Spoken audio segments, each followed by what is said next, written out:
from Washington, this is VOA News.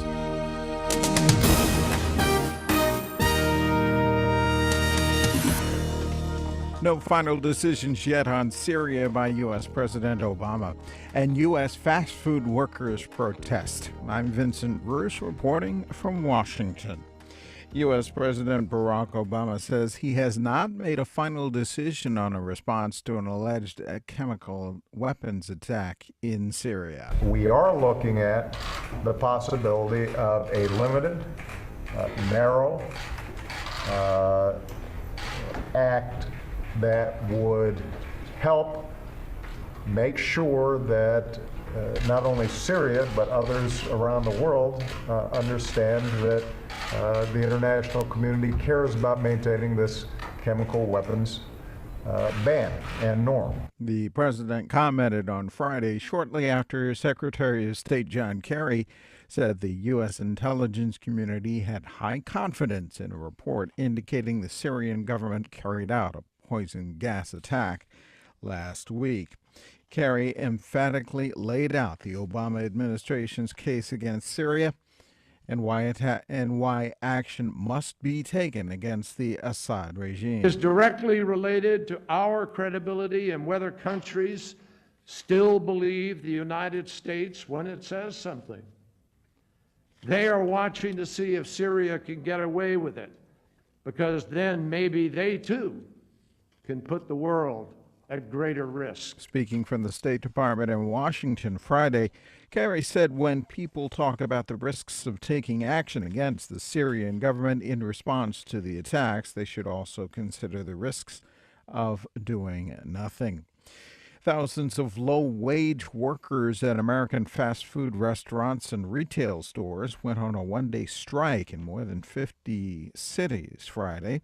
The protests are part of a labor union-sponsored campaign to pressure the fast food industry to increase wages above the national minimum wage of $7.25 per hour and allow workers to unionize. Proponents of the fast food industry say low-wage jobs provide opportunities to students and entry-level workers who over time will move on to better jobs and higher pay. Imposing higher wages, they say, could backfire on workers.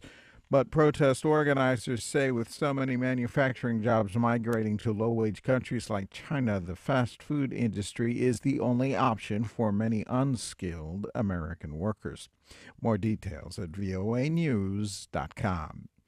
With the U.S. intervention in Iraq a decade ago still on many Lebanese minds, the thought of an American-orchestrated military attack on Syria has many in Beirut on edge. Heather Murdoch reports for VOA from Beirut. On a windy side street in the Lebanese capital, Samir Sarour sits with her teenage daughter outside the building where she works. There have been so many victims in Syria, she says, of that civil war. So many dead children. She says something must be done, even though it's not clear in every case exactly who is at fault. Lebanon has suffered greatly from the fallout of the Syrian war. Sectarian violence and bombings have rocked Beirut and other cities the length of the country. Some Beirutis just do not want to talk about the war in Syria at all. They say they are simply tired of always being afraid. Heather Murdoch for VOA News, Beirut. A newly leaked document from former U.S. intelligence contractor Edward Snowden shows the increasing role that the country's Central Intelligence Agency plays in American spy operations. The document, disclosed Thursday by the Washington Post, reveals that the government has a $52.6 billion black budget for spying, covert military actions, and intelligence gathering for the year ending in September.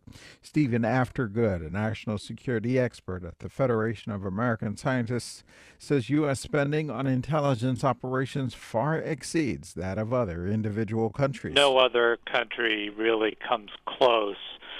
Part of the explanation for that, I suppose, is no other country has global commitments of the same sort that the United States has. Although the U.S. government annually reveals overall intelligence spending, the 178-page document Snowden leaked breaks down how much money goes to which agency and to a certain extent what those agencies do with those funds. Colombian President Juan Manuel Santos has ordered troops onto the streets of Bogota after protests in support of striking farm workers turned violent and left 2 dead.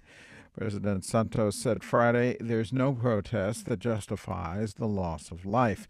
Violence broke out Thursday when thousands of people took to the streets in support of striking farmers, leading police to fire tear gas. It's not clear how the 2 deaths occurred. For the latest, visit us at voanews.com. I'm Vincent Bruce.